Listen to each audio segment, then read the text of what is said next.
എല്ലാവരും സുഖമായിട്ടിരിക്കുന്നല്ലോ അല്ലേ? ഞാനിന്നേ നല്ല അടിപൊളി ബീഫ് സ്റ്റൂ എങ്ങനെയാണ് ഉണ്ടാക്കുന്നതെന്ന് കാണിച്ചു തരാം കേട്ടോ. അപ്പം ക്രിസ്മസ് വരുവാണ്, ഒരു മാസത്തോടെ ഉള്ളൂ ക്രിസ്മസിന്. അപ്പോൾ ഞാൻ ഓർത്തെന്നാൽ പിന്നെ ഇങ്ങനെ ബീഫ് സ്റ്റൂ അങ്ങനെ ക്രിസ്മസിന് വേണ്ടിയിട്ടുള്ള റെസിപ്പീസ് ഇനി ഞങ്ങൾ അപ്ലോഡ് ചെയ്യാവുന്നേ. അപ്പം നല്ല സൂപ്പറായിട്ടുള്ള ബീഫ് സ്റ്റൂ സിമ്പിളായിട്ട് എങ്ങനെ ഉണ്ടാക്കിയെടുക്കാവുന്നതാണ് ഞാൻ കാണിക്കുന്നത് കേട്ടോ. അപ്പം എന്താ പറയുക, എനിക്ക് ഈ ക്രിസ്മസൊക്കെ വരുമ്പോഴത്തേക്കും ഭയങ്കര നൊസ്റ്റാൾജിയ. കാരണം ഞാൻ മെയിനായിട്ട് ക്രിസ്മസ് ആഘോഷിച്ചിരുന്നത് എൻ്റെ മമ്മിയുടെ വീട്ടിലാണ്. കാരണം എൻ്റെ പപ്പയുടെ വീട്ടിൽ പപ്പായും മമ്മിയൊക്കെ നേരത്തെ മരിച്ചു പോയിട്ടുണ്ടായിരുന്നേ. അപ്പോൾ മമ്മിയുടെ വീട്ടിലാണ് എൻ്റെ ക്രിസ്മസിൻ്റെ ഓർമ്മകൾ മുഴുവനും.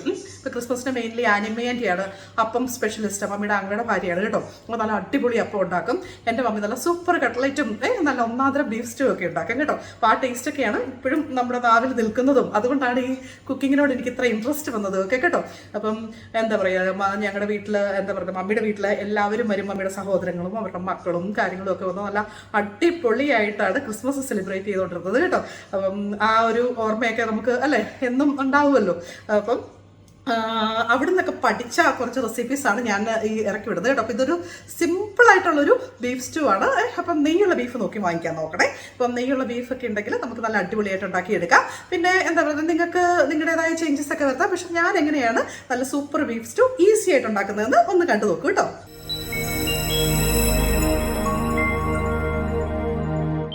നമുക്ക് നമ്മുടെ ബീഫ് സ്റ്റൂ ഉണ്ടാക്കുന്നത് എങ്ങനെയാണെന്ന് നോക്കിയാലോ. ഇത് 2 സ്റ്റെപ്പായിട്ടാണ് നമ്മൾ ചെയ്യാൻ പോകുന്നത് കേട്ടോ. ഓക്കെ, അപ്പം ഞാൻ ഏകദേശം ഒരു 1.25 കിലോ ബീഫ് എടുത്ത് ചെറുതായിട്ട് അരിഞ്ഞ് കഴുകി വെച്ചിട്ടുണ്ട്. ഒരു 1.25 കിലോ ബീഫ്. അപ്പോൾ ആ 1.25 കിലോ ബീഫിനുള്ള കാര്യങ്ങൾ എന്തൊക്കെയാണ് വേണ്ടതെന്ന് ഞാൻ പറഞ്ഞുതരാം കേട്ടോ. അപ്പം ആദ്യം നമ്മൾ ഈ ബീഫിലേക്ക് ഇത് കണ്ടോ, ഒരു 3 ചെറിയ സവോള, ഒരു 3-4 അല്ലി വെളുത്തുള്ളി, ഒരു കഷ്ണം ഇഞ്ചി കണ്ടോ, ഒരു കഷ്ണം ഇഞ്ചി, 10 പച്ചമുളക് കേട്ടോ. കാരണം ഇതെൻ്റെ മമ്മി എന്നെ പഠിപ്പിച്ചു തന്നതാണ്. 1 കിലോ ബീഫാണേലും 1 കിലോ ചിക്കൻ ആണെങ്കിലും 10 പച്ചമുളക് എന്നുള്ളതാണ് കണക്ക്. 1 കിലോയ്ക്ക് 10 പച്ചമുളക്. ഇത് 1.25 ഉണ്ട്. അപ്പം നമുക്കധികം എന്നാ പറയുന്നത്, എരിവ് വേണ്ട, പിള്ളേർക്ക് അധികം എരിവ് വേണ്ടാത്തത് കൊണ്ട് ഞാനൊരു 10 എടുത്തിട്ടുള്ളൂ കേട്ടോ. പിന്നെ പക്ഷേ അത്യാവശ്യത്തിന് എരിവ് കിട്ടുകയും ചെയ്യും. കുറച്ച് കറിവേപ്പില, ഒരു 1/2 ടീസ്പൂൺ മഞ്ഞൾ പൊടി, ഒരു ബേ ലീഫ് കേട്ടോ. അത് ഓപ്ഷണലാണ്, എനിക്കിഷ്ടമാണ്, അതുകൊണ്ടാണ് കേട്ടോ. പിന്നെ ഒരു 2 കറുവാപ്പട്ട, ഒരു 5 ഏലക്ക, ഒരു 3-4 ഗ്രാമ്പു.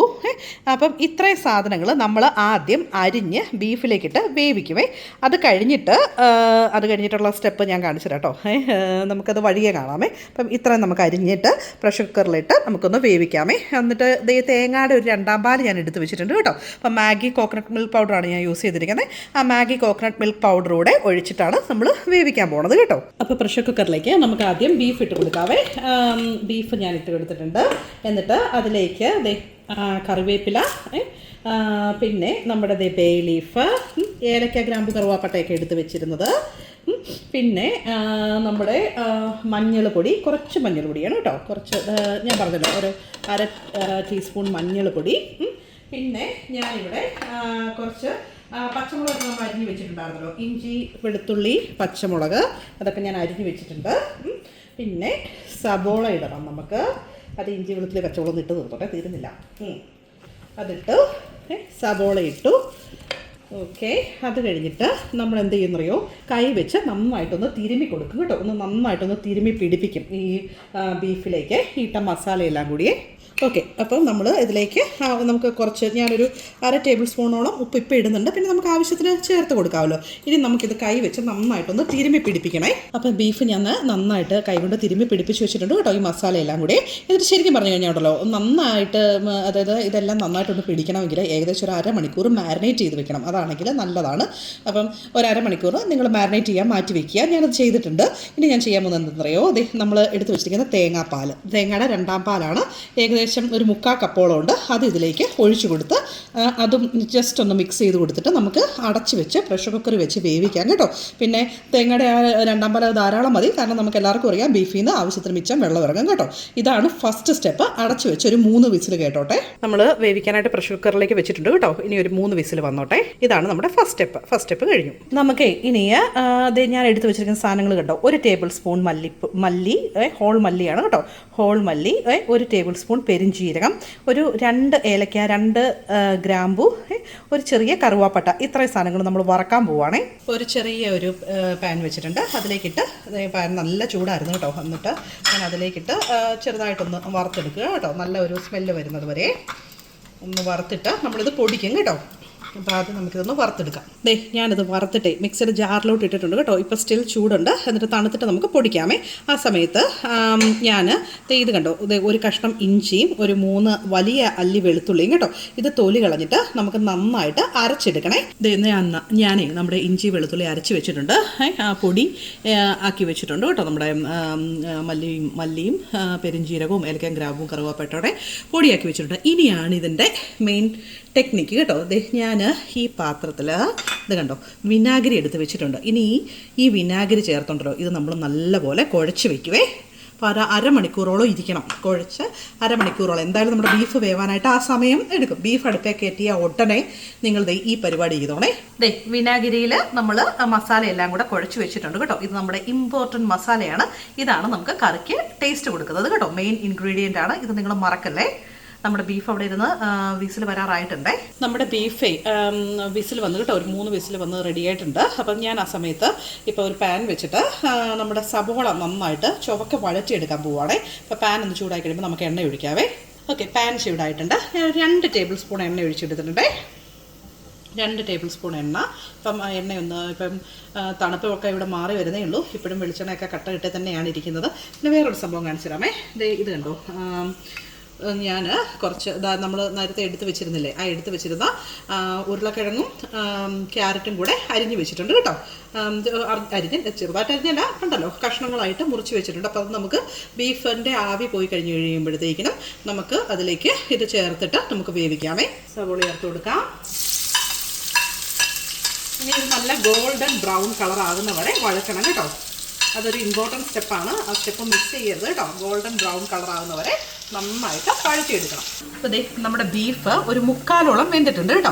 അപ്പം ഞാൻ അതിലേക്ക് നമ്മുടെ സബോളയും തക്കാളിയും ഉരുളക്കിഴങ്ങും ക്യാരറ്റും കൂടെ ചേർക്കുകയാണേ. അപ്പം അത് അവിടെ കിടന്നൊന്ന് വേവട്ടെ കേട്ടോ. അന്നേരത്തേക്കും ഈ ഉരുളക്കിഴങ്ങും ക്യാരറ്റും ബീഫും എല്ലാം കൂടെ കറക്റ്റായിട്ട് നമുക്ക് വെന്ത് വരുവേ. ഇനിയേ ഇതേ കണ്ടോ, ഇതെല്ലാം കൂടെ ആഡ് ചെയ്തിട്ടുണ്ട്. അപ്പം ഇത് ഒന്ന് വെന്ത് വരട്ടെ കേട്ടോ. ഏകദേശം എനിക്ക് തോന്നുന്നു ഒരു 15 മിനിറ്റ്, അടുത്ത ഒരു 15 മിനിറ്റ് കൂടി എടുക്കും വേവാനായിട്ട്. അപ്പം 3 വിസിലേ കേൾപ്പിച്ചിട്ടുള്ളൂ. കാരണം സബോളയുടെയും ഉരുളക്കിഴങ്ങിൻ്റെയും ക്യാരറ്റിൻ്റെയും കൂടെ വേവ് വരാൻ വേണ്ടിയിട്ടാണ് കേട്ടോ. അത് ചേർത്ത് കഴിഞ്ഞിട്ട് പിന്നെ ഒരു 15 തൊട്ട് 20 മിനിറ്റ് വരെ എടുക്കും ബാക്കി ബീഫ് വെന്ത് വരാനായിട്ട്. ആ സമയം കൊണ്ട് നമ്മൾ നമ്മുടെ സബോള വഴിച്ചെടുക്കുക കേട്ടോ. സോ നമ്മുടെ സബോള ഏകദേശം ഇത് കണ്ടോ നല്ല ഫ്രൈയിങ് ആയിട്ട് വരുന്നുണ്ട്. അപ്പോൾ അതിലേക്ക് നമ്മൾ എടുത്ത് വെച്ചിരുന്ന ആ മിക്സില്ലേ, അത് ഞാൻ ചേർക്കുവാണേ. അപ്പം അത് ചേർത്ത് തീ ശരിക്കും കുറച്ചിട്ടിട്ട് വേണം ചെയ്യാനായിട്ട് കേട്ടോ, അല്ലെങ്കിൽ ഇതെല്ലാം കൂടെ കരിഞ്ഞു പോകും.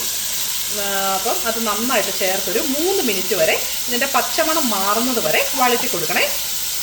അപ്പം ഞാനത് ഓഫ് ചെയ്ത് കേട്ടോ, സ്റ്റൗ ഓഫ് ചെയ്തിട്ടുണ്ട്. കാരണം നമ്മുടെ 3 മിനിറ്റ് കഴിഞ്ഞു. നല്ല എന്താ പറയുക, നല്ലപോലെ ഫ്രൈ ആയി നല്ല സ്മെല്ലാണ് വരുന്നത്. അപ്പം ഇനി ഞാൻ ഈ മിക്സ് നമ്മുടെ ബീഫിലേക്ക് ആഡ് ചെയ്ത് കൊടുക്കാൻ പോവാണ് കേട്ടോ. ഇതെടുത്ത് നേരെ ബീഫിലേക്ക് ആഡ് ചെയ്ത് അതൊന്ന് ഇളക്കി വയ്ക്കുക.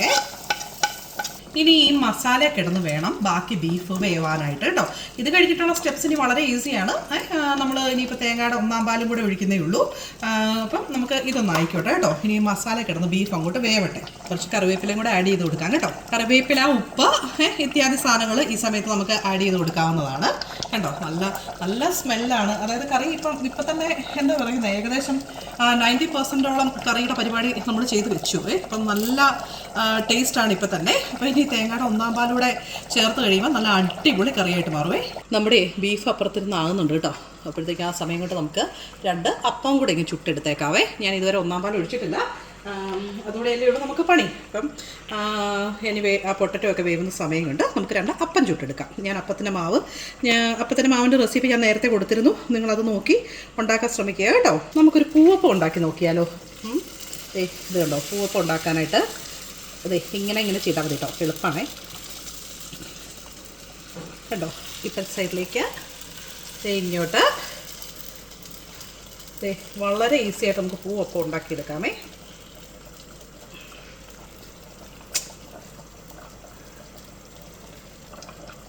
പിന്നെ ഒരു റൗണ്ട് കൂടെ ഒന്ന് കൊടുത്താൽ മതി.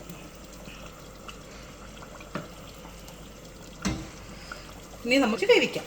അപ്പോൾ ആകട്ടെ, അടച്ചു വെച്ചുണ്ടാക്കാം.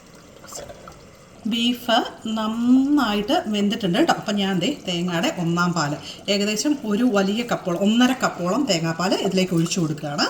തേങ്ങാപ്പാൽ ഒഴിച്ച് ചൂടായി കഴിയുമ്പോഴത്തേക്കും ഓഫ് ചെയ്തോളുക. നമ്മുടെ കറി ആയിട്ടുണ്ട്.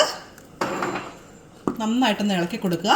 എന്നിട്ടൊന്ന് നല്ലപോലെ ഒന്ന് ചൂടായിക്കോട്ടെ കേട്ടോ. ഇത് കണ്ടോ, നമ്മുടെ പൂവപ്പം നല്ല സ്റ്റൈലായിട്ട് വന്നിട്ടില്ലേ? കണ്ടോ, ഈ പറയുന്ന രീതിയിൽ അവൽ ചേർത്താ മാവ് അരച്ചിരിക്കുന്നത്. അപ്പോൾ ആ പറയുന്ന രീതിയിൽ മാവ് അരച്ച് കഴിഞ്ഞാൽ നല്ല ക്രിസ്പി ആയിട്ടുള്ള അപ്പം കിട്ടും കേട്ടോ. ഞാൻ ഈ ക്യാമറയും എല്ലാം കൂടെ വെച്ചിരിക്കുന്നതുകൊണ്ട് എനിക്ക് വലിയ പാടാണ് അത് എടുക്കാനായിട്ടേ. നോക്കട്ടെ, ശരി. നമ്മുടെ സ്റ്റൂ ആയിട്ടുണ്ട് കേട്ടോ. ഞാനത് ഓഫ് ചെയ്യാൻ പോവാണേ. ഇനി നിങ്ങൾക്ക് വേണമെങ്കിൽ, എനിക്ക് ആ സ്റ്റൂ നല്ല കുറുകിയാണ് വന്നിരിക്കുന്നത്. ഇനി അത് ഇരുന്ന് കഴിയുമ്പോൾ ഒരു അരമണിക്കൂറൊക്കെ കഴിയുമ്പം എന്ത് സാധനം ഉണ്ടാക്കിയാലും നമ്മൾ റെസ്റ്റ് ചെയ്യാൻ വെക്കണമെന്ന് എല്ലാവർക്കും അറിയാലോ. അപ്പം ഒരു അരമണിക്കൂറൊക്കെ കഴിയുമ്പോഴത്തേക്കിനും അത് നല്ലപോലെ സ്റ്റൂ നല്ലപോലെ കുറുകി വരും കേട്ടോ. അപ്പം നമ്മുടെ അപ്പം ഏകദേശം അവിടെ റെഡി ആയിട്ടുണ്ട്.